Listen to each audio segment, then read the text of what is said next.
Social મીડિયામાં ભડકાઉ post મૂકનાર સામે નોંધાયો ગુનો। દીપક પાટીદાર નામના યુવકની કરાઈ ધરપકડ।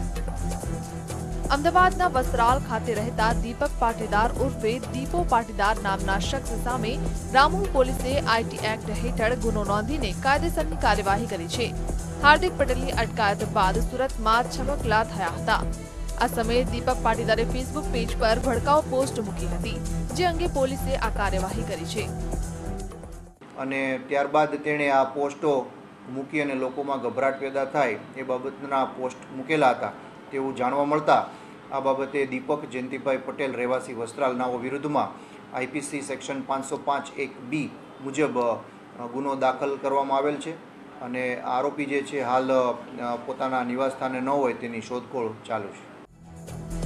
નોંધનીય છે કે 25 તારીખે હાર્દિક ઉપવાસ આંદોલન કરવાનો છે, જેને લઈને તેણે અગાઉ રેલી યોજી હતી, પરંતુ તે પહેલા જ પોલીસે તેની અટકાયત કર્યા બાદ સુરત ખાતે છમકલા થયા હતા, જેમાં બસમાં આગ ચંપીની ઘટના બની હતી। આ દરમિયાન દીપક પટેલે પોતાના ફેસબુક પેજનો ઉપયોગ કરીને ભડકાઉ પોસ્ટ મૂકી હતી। દીપક જે ભૂતકાળમાં પણ લોકોને ભડકાવવા માટે વિવાદિત પોસ્ટ મૂકી ચૂક્યો છે, ત્યારે પોલીસે હવે તેની સામે કાયદાનો કોરડો વીંઝ્યો છે।